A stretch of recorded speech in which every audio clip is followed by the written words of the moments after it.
கிறிஸ்துவுக்குள் மிகவும் பிரியமான கர்த்தருடைய பிள்ளைகளாகிய உங்கள் யாவருக்கும் ஆண்டவராகிய இயேசுவின் நாமத்தினாலே அன்பின் வாழ்த்துக்களையும் ஸ்தோத்திரங்களையும் தெரிவித்துக் கொள்கிறோம். இன்றைக்கும் நாம் தியானிக்க போகிற வேத பகுதி ஏசாயா தீர்க்கதரிசியின் புஸ்தகம் 26ஆம் அதிகாரம் 3ஆம் வசனம். உம்மை உறுதியாய் பற்றி கொண்ட மனதை உடையவன் உம்மையே நம்பியிருக்கிறபடியினால் நீர் அவனை பூரண சமாதானத்துடன் காத்து கொள்வீர் என்று சொல்லி நாம் வாசிக்கிறோம். இந்த மாதம் முழுவதும் பூரணமான ஆசீர்வாதங்களை குறித்து நாம் தியானித்து கொண்டிருக்கிறோம். இன்றைக்கு பூரண ஆசீர்வாதத்தை தேவன் உங்கள் ஒவ்வொருடைய வாழ்க்கையிலும் கட்டளையிடுவேன் என்று சொல்லி அவர் வாக்கு பண்ணுகிறார். இந்த வார்த்தைகளை விசுவாசிக்கிற உங்கள் ஒவ்வொருடைய வாழ்க்கையிலும் அந்த பூரணமான சமாதானத்தை நீங்கள் அனுபவிக்க போகிறீர்கள். நம்முடைய சமாதானம் அல்லது தேவன் கொடுக்கிற அந்த பூரண சமாதானம் எவைகளிலெல்லாம் காணப்படுகிறது என்று சொல்லி நாம் தியானிக்க போகிறோம். நம்முடைய ஆண்டவர் அவர் சமாதானத்தை பூரணமாய் கொடுக்கிற தேவன். அவருடைய பெயரை நாம் பார்க்கும் பொழுது ஏசாயா 9ஆம் அதிகாரம் 6ஆம் வசனத்திலே நாம் வாசிக்கும் பொழுது அவர் சமாதான பிரபு என்று சொல்லி நாம் பார்க்கிறோம். சமாதான பிரபுவாக அவர் இருக்கிறபடினாலே அவர் நம்முடைய வாழ்க்கையிலும் அந்த சமாதானத்தை கொடுக்கிறார். அது மாத்திரமல்ல, ஆண்டவர் இந்த உலகத்திற்கு வந்த பொழுது அவர் சொல்லுகிறார், இந்த சமாதானத்தை கொடுக்க வந்தேன் என்று சொல்லி அவர் சொல்லுகிறார். அவர் இந்த உலகத்தை விட்டு கடந்து போகும் பொழுது சமாதானத்தை வைத்து போகிறேன், என்னுடைய சமாதானத்தையே உங்களுக்கு கொடுக்கிறேன் என்று சொல்லி ஆண்டவர் சொல்லுகிறார். தேவன் இந்த உலகத்திற்கு வரும் பொழுதும் சமாதானம், அவர் இந்த உலகத்தை விட்டு பரலோகத்திற்கு செல்லும் பொழுதும் சமாதானம் என்று சொல்லி அவர் இந்த உலகத்திலே சமாதானத்தை அதிகமாய் மக்களுக்கு கொடுக்கிறவராய் இருக்கிறார்.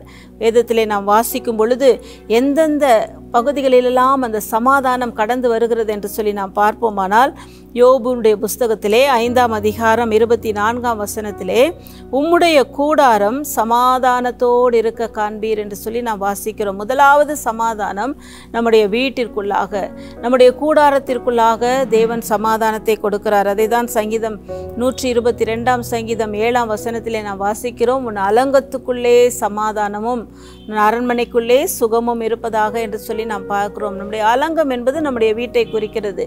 கூடாரம் என்று சொல்லப்படுவது நம்முடைய வீட்டை குறிக்கிறது. நம்முடைய வீட்டிற்குள்ளாக தேவன் சமாதானத்தை கொடுக்கிறார். அது மாத்திரமல்ல, 147ஆம் சங்கீதம் 14ஆம் வசனத்திலே உன் எல்லைகளை அவர் சமாதானம் உள்ளவைகளாக்கி என்று சொல்லி நாம் பார்க்கிறோம்.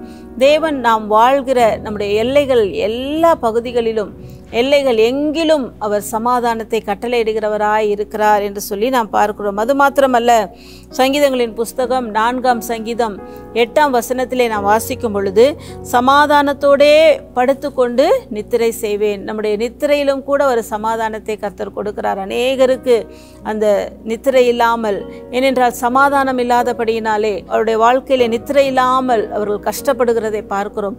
இரவிலே சரியான தூக்கமில்லை, ஏனென்றால் மனதிலே பலவிதமான பாரங்கள், குழப்பங்கள், அந்த சூழ்நிலையிலே தூக்கமில்லாமல் இருக்கிறதை பார்க்கிறோம், உறக்கமில்லாமல் இருக்கிறதை பார்க்கிறோம். ஆனால் கர்த்தர் நமக்கு சொல்லுகிறார், சமாதானத்தோடே படுத்துக்கொண்டு நித்திரை செய்வேன் என்று சொல்லுகிறார். அது மாத்திரமல்ல, ஏசாயா தீர்க்கதரிசியின் புஸ்தகம் 54ஆம் அதிகாரம் 13ஆம் வசனத்திலே நாம் பார்க்கிறோம், உன் பிள்ளைகள் எல்லாரும் கர்த்தரால் போதிக்கப்பட்டிருப்பார்கள், உன் பிள்ளைகளுடைய சமாதானம் பெரிதாய் இருக்கும். தேவன் நம்முடைய கூடாரத்திலே, நம்முடைய அலங்கத்திற்குள்ளாக, நம்முடைய எல்லைகளுக்குள்ளாக மாத்திரமல்ல, நம்முடைய பிள்ளைகளுடைய வாழ்க்கையிலும் அந்த சமாதானத்தை நாம் பார்க்க போகிறோம். தேவன் காண செய்ய போகிறார்.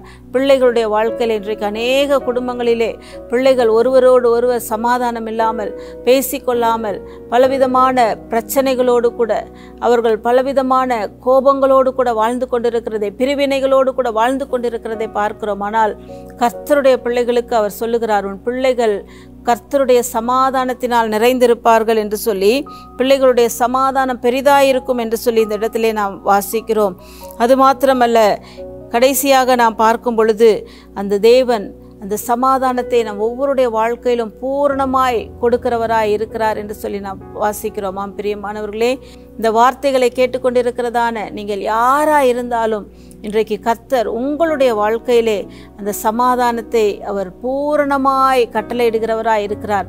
நீங்கள் விசுவாசிக்கும் பொழுது இந்த சமாதானம் இல்லாமல் நீங்கள் காணப்படுகிற இந்த சூழ்நிலையிலே நீங்கள் கர்த்தரை விசுவாசிக்கும் பொழுது கர்த்தர் உங்களுடைய வாழ்க்கையிலே சமாதானத்தை அவர் நதியை போல அவர் ஊற்றுகிற தேவனாய் இருக்கிறார்.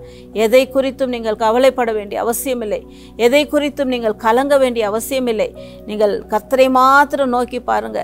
அந்த தேவன் உலகம் கொடுக்கக்கூடாத ஒரு சமாதானத்தை உங்களுடைய வாழ்க்கையிலே அவர் நிறைவாய் கொடுக்கிற தேவனாய் இருக்கிறார். கொடுத்து இன்றைக்கு உங்களை மகிழ்ச்சியாக்குகிற தேவனாய் இருக்கிறார். உங்கள் கூடாரத்திலே அந்த சமாதானத்தை நீங்கள் பார்ப்பீர்கள். உங்கள் அலங்கத்துக்குள்ளே அந்த சமாதானத்தை நீங்கள் பார்ப்பீர்கள்.